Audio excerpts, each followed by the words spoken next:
中国监控城市中产的新手段，厉害啊！既然在山东青岛取得了试点成功，那接下来啊，它一定会全国推广。因为现在城市中产啊，它成为一个不稳定因素。你看那翻墙的呀，对社会不满的呀，他就是这些人。大家好，我是大卫，我们一起来分析新闻背后的真相。今天是美西时间7月19号。我今天在国内的主要媒体网站呢，看到一新闻，新浪、搜狐、网易还有腾讯啊，都是置顶的。这说明什么问题啊？就是要给大家，你不看也得看，你不登也得登，因为现在组织上马上要全国推广了，而这个时候目标那就是城市中产。这个是人民论坛网总部7月20号解锁楼宇党建崂山密码，畅想中国一线探新。这个探新啊，是探索治理的新模式。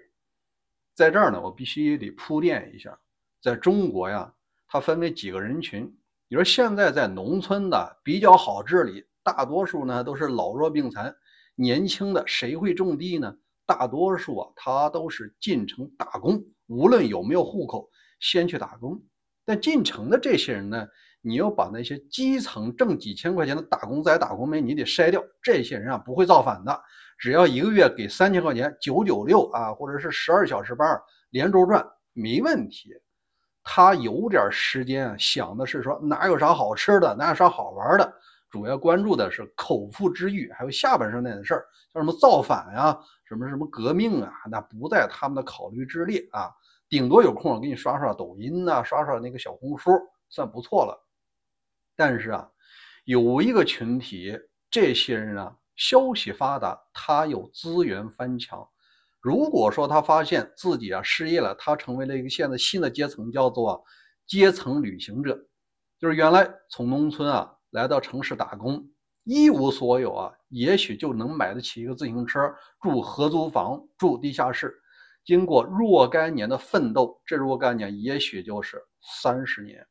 现在奋斗了半生了，50来岁，发现自己啊突然公司破产了，没订单了，这房贷都还不起了。这个时候他又回到了农村，那时候，哎，我一无所有，在这个城市，现在没准还负债呢。这些人呢，曾经拥有过公司老板或者年入几百万这种叫阶层跨越到中产，接近于富人那个程度，现在咵又回来了。这个呢叫做阶层旅行者。那这些人不服啊，因为农村的地啊卖了，房子呢也早没人住了。那这个时候他就把怨气怨给谁呢？是我不努力吗？我一生努力呀，节假日都不休息啊，为什么混成这样？哎，他就想，这也许是体制的毛病。如果他有翻墙，因为这些人当老板的呢，他有翻墙的手段啊，也有这种设备。因为说实话，在城市的办公楼里工作的人呢，有一部分是996的牛马，也有一些人呢是中小企业老板，手下有那么几十个人啊，或者是几个人，他就是一个小细胞。平时啊有工作，当经济下行的时候，很多企业他就成老板一个光杆司令了。因为什么？没订单，没订单，大家要生活呀。而这个时候啊，他要通过互联网就知道了，国内经济下行，短期内是无法回升的，接下来呀会进入一个长时间的衰退。那他可能就要表达自己观点。因为在疫情期间，有一个叫彭立发先生，他不就是四通桥的勇士吗？他就是小个体户，可能就他一个人开一个广告公司，哎，他就拉那条幅嘛，不要核酸要吃饭嘛，什么不要独裁要民主嘛，他得挂上这个。这个时候呢，也能够间接的促使啊当局改变了这种变态的清零政策，当然加上白纸革命，这是合力造成的。所以这个时候啊，人们就知道了，中产阶级具备广阔的国际视野，也有一定的行动力啊，而且呢有点钱。所以说怎么防这些人呢？不太好办。首先，他户口可能在农村，但是你农村他不回去，逢年过节也不回去，而住的地方居委会啊，你找不着这些创业者都不容易，经常是996，回家的时候可能已经是9、10点了，回去洗个澡，第二天早上又走了。那居委会啊摸不着人，周六周日啊肯定早睡觉了，对吧？补觉。这个时候呢，你上班大多数时间就是在写字楼里，而这时候啊，党委啊就开始要把这些写字楼管起来了，要成立楼宇党委。你听起来是不是有点稀罕？我告诉你啊，文章在这儿呢。他还搞了个人民网的编者案。楼宇经济在城市经济发展中具有举足轻重的作用，它通过垂直空间集约利用，形成高密度、高附加值的现代服务业和都市形态，能够有力促进城市什么经济发展啊，什么预备了服务业、金融业、研发等大量产业如何在这一复杂的空间领域实现有效治理，成为当前一大重要课题。山东省青岛市崂山区在楼宇经济建设中探索出楼宇党委实体化模式，引领楼宇经济高质量发展，为楼宇党建和服务提供了新的启示。听着唱的高调，高不高啊？这都到天上去了。但实际上你好理解，就是在楼宇里成立党委，专门来管你的。这里边有一个什么问题呢？他先呢给大家吃点甜头，因为人都不愿意多了一个管理者。我交了物业费，你管我的这些物业不停水不停电，空调照时开就行了，你不要管我一些别的东西，更不要管我的思想。你突然来个党委啊，他是不认的。你怎么才能让这些人放松警惕呢？你得给点甜头。这个时候就可以搞点活动，什么单身联谊会呀，什么运动会呀，乒乓球啊，歌咏比赛啊，让大家知道哦，这是文艺。你文艺，最后啊可能就要汇报思想了。他那个标题叫党建引领构筑楼宇治理的红色堡垒。大榕片区是城市核心商务聚居区，拥有17座商业楼宇，汇聚了515家企业，职工7200余人。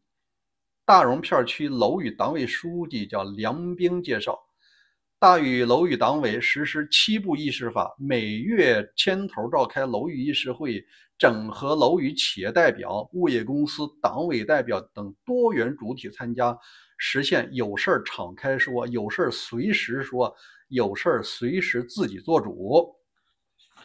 看到了吧？这每栋楼啊都要给个党委，然后呢把这里面要找点自己人，这不就是发展眼线吗？那结果啊仍然是要监控周围人的思想。还说呢每月要召开一次会啊，现在了解都是企业的事，接下来啊一定会揭示了你的思想。我们再说第二件事，既然要干这件事，必须得有一个组织，哪来这么多人呢？那就是抽调制。据了解，首批试点在6个片区实施楼宇党委，选派街道机关干部担任楼宇党委书记或副书记，推选社工、非公企业党组织书记担任专职委员，吸纳国有企业、重点企业党委书记担任兼职委员，同步将原隶属于街道2新综合党委的新兴领域党委组织划归楼宇党委直接管理，构筑起党委、街道党工委、楼宇党委、企业党委的组织架构，形成上下贯通、执行有力的组织体系。总之呢，城市里边区就设街道，街道党委啊专门出来一个一支儿，你有一些人呢别做机关了，反正以后咱重点监控的这些爱说怪话、爱翻墙的中产阶级，这些人呢他不在宿舍，就在那楼宇里待着。有相当多的人呢，他干脆就吃住在企业，他也不回家了啊。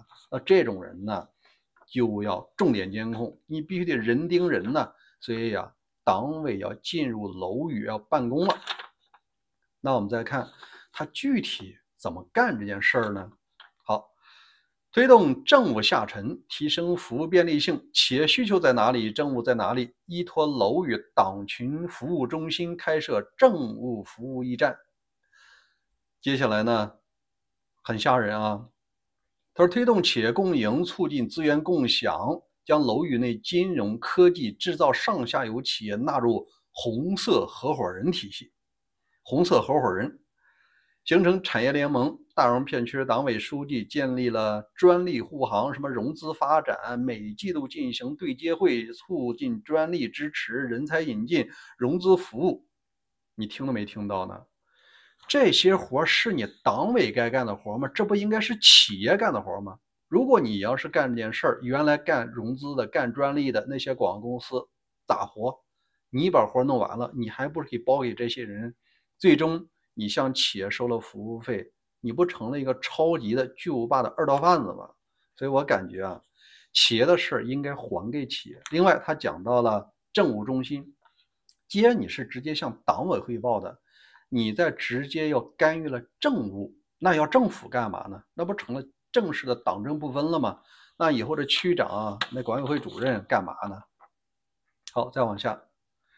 今年以来崂山区大数据中心依托城市云脑开发云智楼宇，整合税务、人社、物流等部门数据，开发党建信息、企业登记等数据字段，构建一楼一党动态数据库，进一步提升楼宇精细化治理水平。这点说的很简单。他一开始说是服务，你服务来服务去，最后当向全国传送经验的时候，他说实话了，他是为了精细化治理。那治理来就不能出事儿出了事儿，你这个楼宇书记是要丢乌纱帽的。所以说你就想想，在疫情期间，什么党工委你什么政府街道全部失效，唯一说了算的叫做抗疫指挥部。而这个指挥部只要把红箍这么一箍你那些保安呢，你都得靠边站，因为这些人掌握了超越政府的权利，也远远超过企业的权利。接下来可能要成为这样一个机构，那把老百姓终究会管得服服帖帖的，尤其是那些爱翻墙的城市中产。好，我们再往下看，他这里面呢提到一个叫红色合伙人，这个合伙人呢，实际上给一些积极分子一些甜头，比方说入党积极分子什么先进企业家给一点荣誉，给点大帽子戴着，干的是活是脏活。你更多的是要监控你的上下游企业，你的邻居企业有没有翻墙的，有没有说怪话的有没有私自制定条幅打印什么反动内容的，这些你要及时上报。它实际上就形成了像东德史塔西那样的线人。这一点国内想干这活的这样是大有人在的现在都有1亿党员了。我以前说过，这是共产党呢限制入党比例。如果说敞开入，你放心吧，13亿几乎人人入党，真正不入的也许不超过1000万人。谁要不信的话，你自己琢磨一下。好，最后我想说一下，这个活动之所以在各大门户网站置顶，就是要给大家发个通知，接下来就要推广了。所以说在城市的中产以后翻墙会更困难，因为你手机里接下来要用新版的预装了监控软件的新手机，老手机慢慢就淘汰没信号不再接入网络了。因为3大运营商它是可以做到这一点的。那第二呢，你的网证网号实施以后，你即使有1万个手机轮着换，你终究是一人一个号的。所以说翻墙未来会更加困难。好吧，今天就聊到这儿，欢迎关注大鱼观点频道，每天和你分享有用或者有意思的消息。当然了，您觉得小节目还行，欢迎点赞和订阅。再见。